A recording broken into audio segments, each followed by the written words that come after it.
আমার কাছে আজকে একটা রিয়েল গেমিং ফোন আছে যেটা বাজেটের মধ্যে। আপনারা জানেন গেমিং ফোনগুলো বাজেটের মধ্যে হয় না, সেগুলো হাই প্রাইস হয়ে থাকে এবং সেগুলো স্পেশালিটি কিছু ব্যাপার স্যাপার থাকে। কুলিং ফ্যান থাকে, বড় ব্যাটারি হইতে হয়, ভালো ভেন্টিলেশন হইতে হয়, প্রসেসর ভালো হইতে হয় এবং রিফ্রেশ রেট বেশি হইতে হয়, বেজেল থাকতে হয় একটু মোটা সোটা। তো এই হচ্ছে Lenovo Legion Y90। তো এই সেটটার মধ্যে এখন যা যা বললাম, কুলিং ফ্যান, বড় ব্যাটারি, ভালো এসএসডি, সবকিছু কিন্তু এটার মধ্যে আছে। হায়ার রিফ্রেশ রেট সব এর মধ্যে পাবেন। তো শর্টলি এটার স্পেক গুলো বলে দেই। এখানে 12/256 GB ভেরিয়েন্ট পাবেন। এটা আর কি 12/256 GB ভেরিয়েন্ট। LPDDR5 এর RAM দিছে, UFS 3.1 স্টোরেজ দিছে। যদিও এটা 2022 এর মডেল, সেই অনুপাতে কিন্তু বেশ অ্যাডভান্স ছিল ওই সময়ে। এখানে 8GB কাস্টমাইজেবল লোগো আছে, লিজিয়নের লোগো, যেটা আপনারা কাস্টমাইজ করতে পারেন, কালার বিভিন্ন সেট করতে পারেন, নোটিফিকেশন লাইট হিসেবে ইউজ করতে পারেন। এখানে 4টা ভেন্ট আছে, 2টা ইন 2টা আউট। ইন যে 2টা, এখানে ফ্যান দেওয়া আছে, এটা প্রসেসরকে ঠান্ডা রাখতে সুবিধা করে। এখানে 2টা ফ্যান আছে, এটা হচ্ছে ইনটেক, এটা টানে আর এইখান থেকে বের করে দেয়। এর যে হিটিং, সেটার যে হিট হয় গেম খেলার সময়, সেটা কিন্তু বেশ ঠান্ডা করতে মানে এটা সক্ষম। সেটা আমি দেখছি গেমিং টেস্টে, বলতেছি বিস্তারিত। আচ্ছা, যে কথাটা বলতে ভুলে গেছি সেটা হচ্ছে এখানে বাইপাস চার্জিং এর সিস্টেমটা আছে,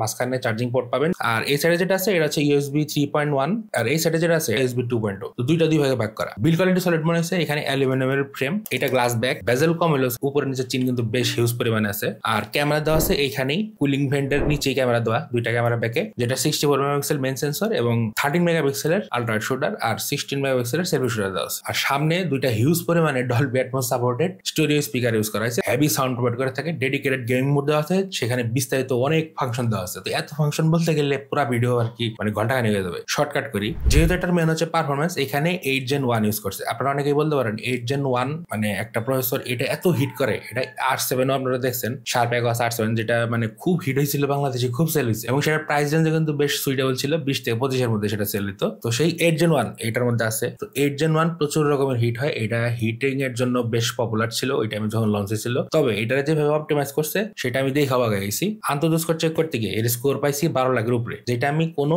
8 Gen 1 দেওয়ার সেটে পাই নাই। হিটিংও খুব একটা দেখি নাই। এখানে হিটিং দেখলাম সর্বোচ্চ 37-36 এর মধ্যে আপ ডাউন করতেছে। বেঞ্চমার্কিং অ্যাপগুলো রান করার সময় এই ফ্যান কিন্তু অটো অন হচ্ছিল এবং এটা যখন কুলিং হয়ে যাচ্ছে তখন কিন্তু এটা আবার অফ হয়ে যেতেছে। এটা অটোমেটিক্যালি কাজ করে।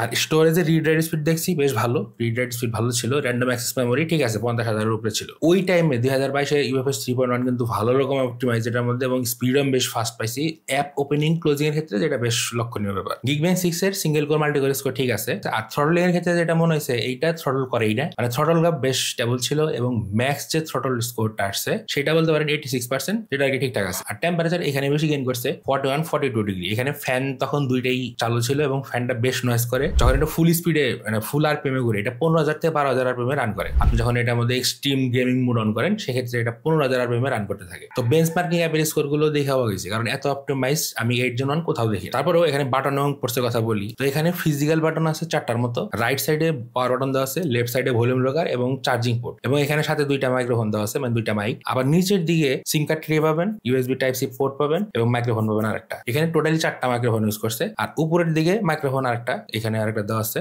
আর এই সেটের রাইট সাইডে আপনার দুই সাইডে 2টা প্রেসার সেন্সিটিভ বাটন পাবেন, যেটা আপনার গেমিং ট্রিগার হিসেবে ইউজ করতে পারেন। সেখানে কাস্টমাইজেবল অপশনও আছে। এখানে 2টাকে আপনারা পার্ট করে 4 ভাগে ইউজ করতে পারেন আপনার প্রয়োজন অনুযায়ী, এবং এটা কিন্তু আপনার কতটুকু প্রেসার দিলে কাজ করবে সেটাও কিন্তু সেট করতে পারবেন। আর সেটটার যে থিমগুলো, এই থিমগুলো কিন্তু আমার বেশ ভালো লাগছে। এখানে আপনারা দেখতে পারবেন এটার GPU CPU কতটুকু পর্যায়ে আছে, কি পরিমাণ ইউজ করতেছে, সেগুলো ডিটেলস এখানেই দেখাবে, আপনার স্ক্রিনেই দেখাবে। তো এই জিনিসটা বেশ ভালো। ইউআইটা বেশ মানে নিট অ্যান্ড ক্লিন ছিল। টুকটাক চাইনিজ ব্লোটার আছে, সেগুলো ডিলিট করা যায়, কোনো সমস্যা নাই। তো এটা ইউআইটা বেশ ভালো লাগছে। মেন কারণ হচ্ছে এখানে চাইনিজ রুম হওয়ার পর এখানে নোটিফিকেশনের কোনো ইস্যু নাই। আর এটা যে ট্রুলি গেমিং ফোন সেটা বোঝার জন্য এটার যে আইকন, এটার যে ওয়ালপেপার, এটার যে উইজেট গুলো, প্রত্যেকটা অ্যাকশন টাইপের 8GB গেমের জন্য কাস্টমাইজ করা, যেটা দেখতে বেশ ভালো লাগে। রিজিয়ন রিয়েলেম নামের একটা অপশন আছে, সেটার ভিতরে কিন্তু এই গেমিং এর সব অপশন গুলো পেয়ে যাবেন। যেমন লিজন অ্যাসিস্ট আছে, রিলেম সেটিংস আছে, শ্যাডো রেকর্ডিং আছে, ওয়াই ট্রিগার্স আছে। শ্যাডো রেকর্ডিং হচ্ছে আপনারা শ্যাডো রেকর্ডিং এর মাধ্যমে 15 সেকেন্ডের যে ফুটেজ গুলো সেগুলো ক্যাপচার করতে পারবেন অ্যাকশন মুভমেন্টে। আর মোটরলার মতো কিছু ফিচার দেওয়া আছে,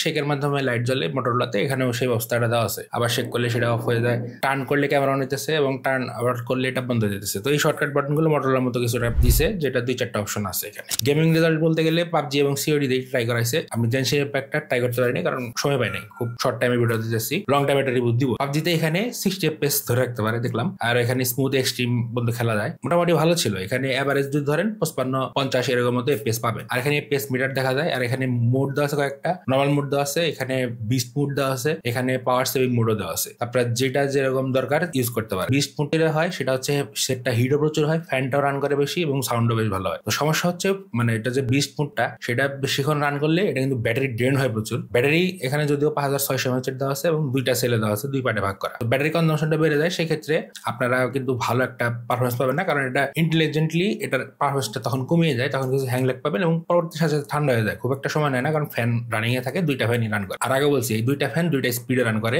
12,000 RPM থেকে 15,000 RPM এর মধ্যেই রান করে। বিস্ট মোডে এটা 15,000 RPM রান করে ম্যাক্সিমাম টাইম। তো পাবজি রেজাল্ট ভালো ছিল, 60 FPS ইজিলি ধরে রাখতে পারে। তবে পাবজি এই প্রাইসে আমরা তো দেখলাম 60 FPS এর বেশি আপনারা পাবেন অনেক সাইডে, 90 FPS পাওয়া যায়। তো এটার মধ্যেও দিলে ভালো হইতো। তারপর ওটা 8 Gen 1 এর কিছু লিমিটেশন আছে, সেজন্য দিতে পারে না। তারপরে সিওডি ট্রাই করছি, সিওডি তে আমি দেখলাম 60 FPS ইজিলি ধরে রাখতে পারতেছে এবং অনেক সময় 60 এর উপরে যাইতেছে, যেটা বেশ স্টেবল লাগছে এবং বেশ প্লে করে মজা পাইছি। কারণ সিওডি ব্যালেন্স গেম, এটা আপনার খুব একটা প্রেসার ক্রিয়েট করে এরকম না। পাবজিও ব্যালেন্স গেম, তারপরে পাবজিতে কিছু ভিন্নতা আছে, তবে সিওডিটা বেশি অপটিমাইজ, তো কোনো রকম ইস্যু পাই নাই সেখানে, বেশ ভালো প্লে করতে পারছি। সর্বোচ্চ হিট গেইন করছে এটা আপনার সিপিইউ থ্রটলের ক্ষেত্রে। গেমিং এ খুব একটা হিট আমি এখানে দেখিনি, লং টাইম রানে আমি দেখছি হাইয়েস্ট 37, 38, অনেক সময় 40 গেছে, যেটা ইন্টারনাল যে হিটটা সেটা দেখাইছে, মানে মিটারে দেখাইছে, এর নিজস্ব যে মিটার সেটা দেয়। তো অনেক জিনিস সহজ করে দিচ্ছে এখানে, মোটামুটি সবকিছুই ডাটা এখানে পাবেন আপনারা, আপনাদের এক্সট্রা কোনো অ্যাপ ইউজ করতে হবে না, থার্মাল ইউজ করতে হয় না আমার অনেক জায়গায়। আর এখানে নেটওয়ার্ক জনিত কোনো সমস্যা পাবেন না, কারণ এখানে দুইটা ফিজিক্যাল সিম দেওয়া আছে, ফিজিক্যাল সিম দুইটাই, ই সিমের কোনো অপশন এখানে নাই, এবং দুইটাই ন্যানো সিম। এবং এখানে 5G রেডি সেট,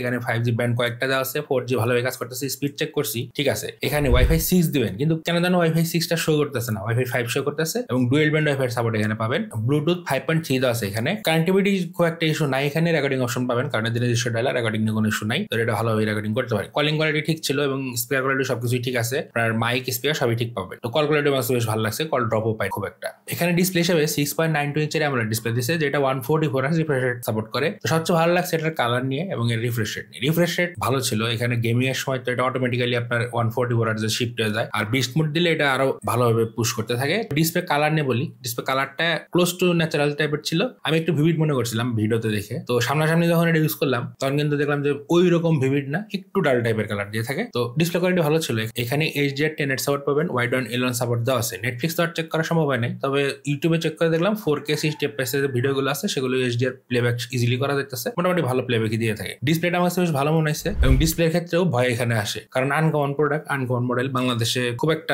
নাই বললেই চলে, এটা মানে ফার্স্ট ইউনিট আসছে আর কি শুনলাম যতটুকু। তো এইটার ডিসপ্লে যদি চায় ইউজ করতে গিয়ে ভালো রকম প্যারাই পড়বেন, এটা শিওর থাকেন। তবে ডিসপ্লে কোয়ালিটি ভালো ছিল, এর যে স্মুথনেস বেশ ভালো ছিল। এখানে ইন ডিসপ্লে ফিঙ্গারপ্রিন্ট দিচ্ছে, যেটা আনলকিং স্পিড ফাস্টই ছিল মোটামুটি, আর প্রোটেক্টর ইউজ করলে আনলকিং স্পিডটা একটু স্লো হয়ে যায়, এই জিনিসটা আছে। তো প্রোটেক্টর ছাড়া ইউজ করা ট্রাই করবেন, ভালো একটা রেজাল্ট পাবেন। তো এটা ডিসপ্লে কিন্তু ভালো রকম ব্রাইট, পিক ব্রাইটনেস 1300 নিটসের আশেপাশে, তখন তো এরকম 4000 3000 নিটস আসে নাই। তবে যা দেখলাম এটা ডিসপ্লে কিন্তু ভালো রকম ব্রাইট। এটা আপনার রাত্রে ইউজ করতে সমস্যা হয়, কারণ এটা যতই আপনি নিচে নেন, এটার ব্রাইটনেস যতই কমান, এটা কিন্তু ব্রাইটনেস নির্দিষ্ট পরিমাণ যাওয়ার পর আর কমে না, কারণ গেমিং সেটের ব্রাইটনেস একটু বেশি দরকার হয়ে থাকে, যেটা আপনার আউটডোর ভিজিবিলিটি ঠিক আছে। আমার কাছে যতটুকু মনে হয়েছে 1000 নিটসের আশেপাশে হবে নর্মাল যে মোডে, বাইরে ইউজ করতে গিয়ে ইস্যু হয়নি কোনো রকম। আর এখানে কাস্টমাইজেশন অনেক অপশন দেওয়া আছে, আপনার অলওয়েজ অন ডিসপ্লে অপশন পাবেন, তবে অল টাইম অন থাকে না, এটা স্পেসিফিক টাইম পর্যন্ত অন থাকে, তারপর আবার এটা স্লিপ মোডে চলে যায়। তো এই সেটটার ওজন কিন্তু কম না, 252 গ্রামের মতো ওয়েট, এবং এর থিকনেস কিন্তু কম না, 10.1 mm এর মতো থিকনেস এটা। তো সলিড বিল্ডের মনে হয়েছে, এটা আপনার হাতে নিয়ে বুঝতে পারবেন যে কি জিনিস এটা। আর গেমিং সেটে সবসময় ক্যামেরা দুর্বল হয়ে থাকে, তো এটার ক্ষেত্রে একটু ভিন্নতা পাইছি, কারণ এখানে ব্যাকে 64 13 মেগাপিক্সেলের সেন্সর দিয়েছে, 13টা হচ্ছে আলট্রাওয়াইড, 64 মেগাপিক্সেল মেন সেন্সর, আর ফ্রন্টে দিয়েছে 16 মেগাপিক্সেলের একটা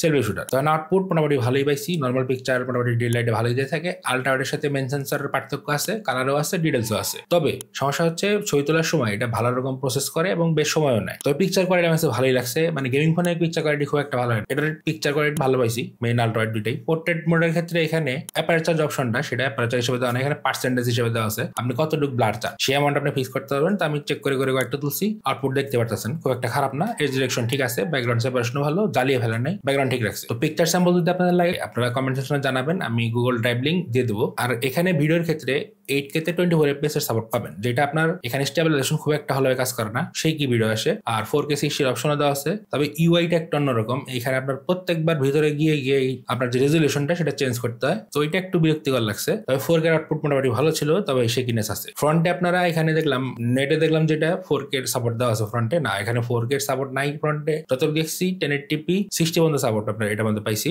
ফ্রন্টে 1080p এর আউটপুট আমার ভালো লাগছে, আর ব্যাকের 60 FPS এর যে আউটপুট সেটা ভালো ছিল। এবং এখানে ডাইরেক্টরস ভিউ নামে একটা অপশন আছে, যেটার মধ্যে আমি দেখলাম যে কয়েকটা মোড দেওয়া আছে, 4টা মোড দেওয়া আছে। 4টা মোডে আপনারা 4টা ভাবে এটা চেঞ্জ করতে পারবেন। আলট্রা ওয়াইড সেন্সরও সুইচ করা যায়, তো অনেক অপশন দেওয়া আছে, সেগুলো আপনারা ঘুরে ঘুরে দেখতে পারেন। ক্যামেরা সেকশনের অপশন ভালো, ঠিক আছে। আর এখানে ডেডিকেটেড 61 মেগাপিক্সেল মোডও দেওয়া আছে, সেই হিসাবে ছবি তুলতে পারেন, যেটা মানে লাইট কম থাকলে নয়েজ গ্যান একটু বেশি আসে। আর নাইট মোড ডেডিকেট ভাবে সামনে পিছনে 2 জায়গায় দেওয়া আছে, ব্যাকেটটাই বেশি চেক করা হয়েছে, তারপর সামনের কিছু ফুটেজ দিয়ে দিলাম, মোটামুটি ভালোই ছিল। ব্যাকে একটা সমস্যা খেয়াল করলাম, নাইট মোডের ক্ষেত্রে লেন্স ফ্লেয়ার আসে প্রচুর। তো আমার যেটা মনে হয়েছে এখানে একটা গ্লাসের মতো দেওয়া আছে ক্যামেরার উপরে, তো এটার কারণে হইতে পারে, অথবা সফটওয়্যার জনিত কারণে হইতে পারে, তবে লেন্স ফ্লেয়ার প্রচুর আসে। আপনার ব্যাকগ্রাউন্ডে লাইট থাকলে কিন্তু ফ্লেয়ার চলে আসবে প্রচুর পরিমাণে। তো মোটামুটি ক্যামেরা কোয়ালিটি এরকমই ছিল। তবে আমার কাছে ক্যামেরা কোয়ালিটি প্রাইস অনুযায়ী ঠিক রাখছে। প্রাইসটা বলে দেই, এটা 12/256 জিবি 30 থেকে 32 এর মধ্যে পাবেন। এই সেটটা প্রোভাইড করছে এজ গ্যাজেট ভ্যালি, তারা এগুলা আনে এই আনকমন সেট গুলো। তো তাদের সাথে যোগাযোগ করতে পারেন, ডেসক্রিপশনে তাদের ডিটেলস দেওয়া রইলো। তো তাদের কাছে অ্যাভেলেবল আছে, কয়েকটা স্টক পাবেন। তো আমি টেস্ট করতেছি, আমি এ পর্যন্ত যেগুলো পাইছি আমি ইউজ করতে গিয়ে মোটামুটি সবকিছু ভালো ছিল, মানে পজিটিভ ছিল, এই জন্যই আপনাদের সাজেস্ট করা,